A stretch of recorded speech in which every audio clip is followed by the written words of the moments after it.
জয় ঠাকুর, জয় মা, জয় স্বামীজি মহারাজ, জয় শ্রীম। দিব্যত্রয়ী এবং পূজনীয় শ্রীমর শ্রীচরণে আমার ভক্তিপূর্ণ সাষ্টাঙ্গ প্রণাম নিবেদন করি।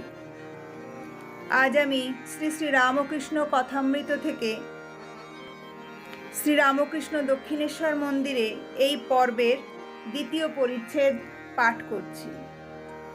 ঠাকুর শ্রী রামকৃষ্ণ দক্ষিণেশ্বর মন্দিরে নিজের ঘরে রাখাল, মাস্টার প্রভৃতি দুই একটি ভক্ত সঙ্গে বসিয়া আছেন। আজ শুক্রবার 9 মার্চ 1883 খ্রিস্টাব্দ, মাঘের অমাবস্যা, সকাল বেলা 8টা-9টা হইবে। অমাবস্যার দিন ঠাকুরের সর্বদাই জগন্মাতার উদ্দীপন হইতেছে। তিনি বলিতেছেন, ঈশ্বরী বস্তু আর সব অবস্তু মা তার মহামায়ায় মুগ্ধ করে রেখেছে। মানুষের ভিতরে দেখো বদ্ধজীবী বেশি, এত কষ্ট দুঃখ পায়, তবু সেই কামিনী কাঞ্চনে আসক্তি। কাঁটা ঘাস খেয়ে উটের মুখে দরদর করে রক্ত পড়ে, তবু আবার কাঁটা ঘাস খায়। প্রসব বেদনার সময় মেয়েরা বলে, ওগো আর স্বামীর কাছে যাব না, আবার ভুলে যায়। দেখো তাকে কেউ খোঁজে না। আনারস গাছে ফল ছেড়ে লোকে তার পাতা খায়। ভক্ত, আগে সংসারে তিনি কেন রেখে দেন?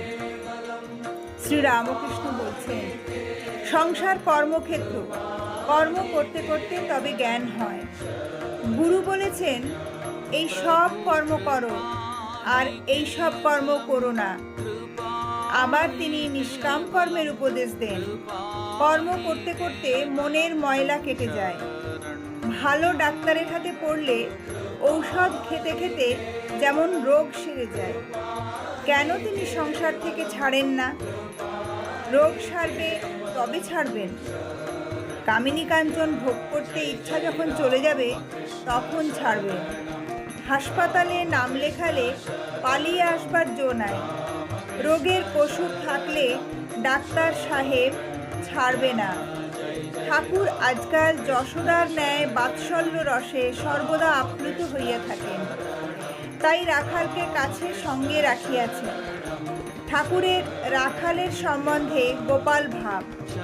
যেমন মার কোলের কাছে ছোট ছেলে গিয়ে বসে, রাখালও ঠাকুরের কোলের উপর ভর দিয়া বসিতেন, যেন মাই খাচ্ছে। ঠাকুর এইভাবে বসিয়া আছে। এমন সময় একজন আসিয়া সংবাদ দিল যে বান আসিতেছে। ঠাকুর, রাখাল, মাস্টার প্রভৃতি সকলে বান দেখিবার জন্য পঞ্চবটী অভিমুখে দৌড়াইতে লাগিলেন। পঞ্চবটী মূলে আসিয়া সকলে বান দেখিতেছে। বেলা প্রায় 10টা হইবে। একখানা নৌকার অবস্থা দেখিয়া ঠাকুর বলিতেছেন, দেখো ওই নৌকাখানার অবস্থা কি হয়। এইবার ঠাকুর পঞ্চবটির রাস্তার উপরে মাস্টার, রাখাল প্রভৃতির সহিত বসিলেন। শ্রী রামকৃষ্ণ মাস্টারকে বলছেন, আচ্ছা বান কিরকম করে হয়? মাস্টার মাটিতে আঁক কাটিয়া পৃথিবী, চন্দ্র, সূর্য, মাধ্যাকর্ষণ, জোয়ার ভাটা, পূর্ণিমা, অমাবস্যা, গ্রহণ ইত্যাদি বুঝাইতে চেষ্টা করিতেছেন।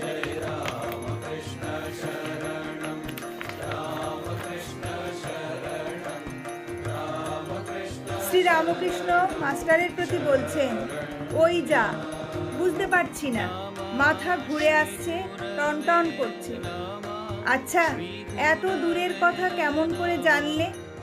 দেখো, আমি ছেলেবেলায় চিত্র আঁকতে বেশ পারতুম, কিন্তু শুভঙ্করী আঁকো ধাঁধা লাগত, গণনা অঙ্ক পারলাম না। এইবার ঠাকুর নিজের ঘরে ফিরিয়া আসিয়াছেন। দেওয়ালে টাঙানো যশোদার ছবি দেখিয়া বলিতেছেন, ছবি ভালো হয় নাই, ঠিক যেন মেলেনি মাসি করেছে। মধ্যাহ্ন সেবার পর ঠাকুর একটু বিশ্রাম করিয়াছেন। অধর ও অন্যান্য ভক্তরা ক্রমে ক্রমে আসিয়া জুটিলেন।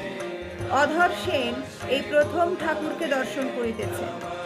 অধরের বাড়ি কলিকাতা বেনেটোলায়। তিনি ডেপুটি ম্যাজিস্ট্রেট, বয়স 29 কি 30 হইবে। অধর শ্রী শ্রী ঠাকুরকে বলছেন, মহাশয় আমার একটি জিজ্ঞাসা আছে, বলিদান করা কি ভালো? এ এতে তো জীব হিংসা করা হয়। শ্রী রামকৃষ্ণ বলছেন, বিশেষ বিশেষ অবস্থায় শাস্ত্রে আছে বলি দেওয়া যেতে পারে, বিধিবাদীও বলিতে দোষ নাই। যেমন অষ্টমীতে একটি পাঁঠা, কিন্তু সকল অবস্থাতে হয় না। আমার এখন এমন অবস্থা, দাঁড়িয়ে বলি দেখতে পারি না।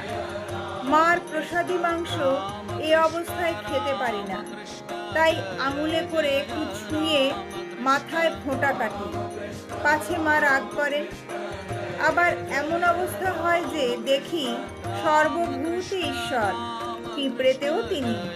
এ অবস্থায় হঠাৎ কোনো প্রাণী মরলে এই সান্ত্বনা হয় যে তার দেহমাত্র বিনাশ হল, আত্মার জন্ম মৃত্যু নাই।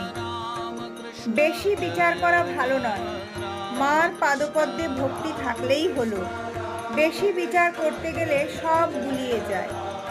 এদেশে পুকুরের জল উপর উপর খাও, বেশ পরিষ্কার জল পাবে। বেশি নিচে হাত দিয়ে নাড়লে জল ঘুলিয়ে যায়। তাই তার কাছে ভক্তি প্রার্থনা করো। ধ্রুবর ভক্তি সকাম, রাজ্য লাভের জন্য তপস্যা করেছিলেন। প্রহ্লাদের কিন্তু নিষ্কাম অহেতুকী ভক্তি। ভক্ত বলছেন ঠাকুরকে, ঈশ্বরকে কিরূপে লাভ হয়? শ্রী রামকৃষ্ণ ভক্তের প্রতি বলছেন, ওই ভক্তির দ্বারা। তবে তার কাছে জোর করতে হয়। দেখা দিবিনি, গলায় ছুরি দেব, এর নাম ভক্তির তমস। ভক্ত বলছেন, ঈশ্বরকে কি দেখা যায়? শ্রী রামকৃষ্ণ বলছেন, হ্যাঁ, অবশ্য দেখা যায়। নিরাকার সাকার দুই দেখা যায়। সাকার চিন্ময় রূপ দর্শন হয়, আবার সাকার মানুষ, তাতেও তিনি প্রত্যক্ষ। অবতারকে দেখাও যা, ঈশ্বরকে দেখাও তা। ঈশ্বরই যুগে যুগে মানুষ রূপে অবতীর্ণ হন।